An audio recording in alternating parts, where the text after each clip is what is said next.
समुद्रगुप्त 335 से 380 तक गुप्त राजवंश के चौथे राजा और चंद्रगुप्त प्रथम के उत्तराधिकारी थे। वे भारतीय इतिहास में सबसे बड़े और सफल सेनानायक में से एक माने जाते हैं। समुद्रगुप्त गुप्त राजवंश के तीसरे शासक थे और उनका शासनकाल भारत के लिए स्वर्णयुग की शुरुआत कही जाती है। समुद्रगुप्त को गुप्त राजवंश का महानतम राजा माना जाता है। वे एक उदार शासक, वीर योद्धा और कला के संरक्षक थे। उनका नाम जावा पाठ में तंत्रिक मिंथका के नाम से प्रकट है। उसका नाम समुद्र की चर्चा करते हुए अपने विजय अभियान द्वारा अधिग्रहित एक शीर्षक होना करने के लिए लिया जाता है, जिसका अर्थ है महासागर।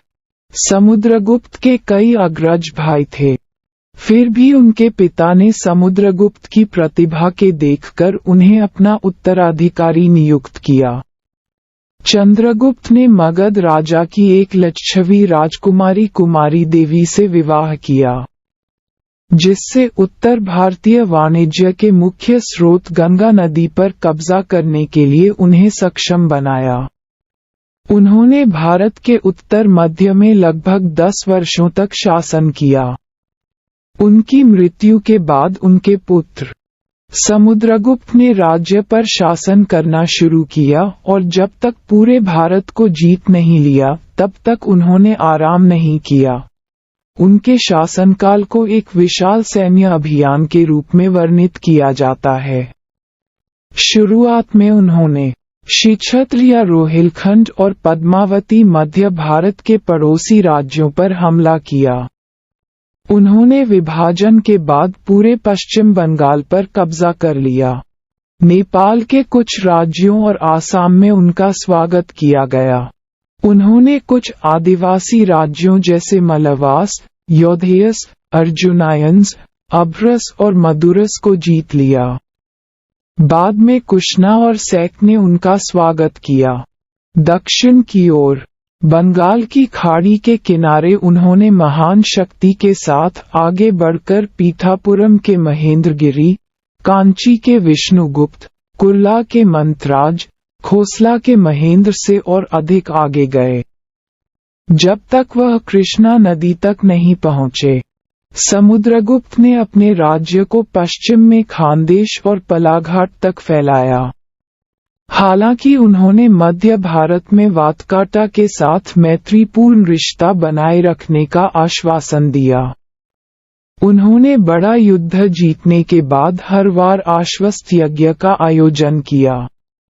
समुद्रगुप्त का राज्य उत्तर में हिमालय तक, दक्षिण में नर्मदा नदी तक, पूर्व में ब्रह्मपुत्र नदी तक और पश्चिम में यमुना नदी तक फैला हुआ है। उनकी सबसे बड़ी उपलब्धि को भारत या आर्यावर्त के अधिकतर राजनीतिक एकीकरण में एक भयंकर शक्ति के रूप में वर्णित किया जाता है। उन्हें महाराजाधिराज की उपाधि से सम्मानित किया गया।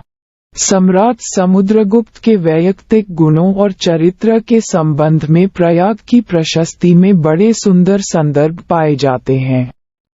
इसे महादंड नायक ध्रुवभूति के पुत्र संधिविग्रहिक महादंड नायक हरिसेन ने तैयार किया था।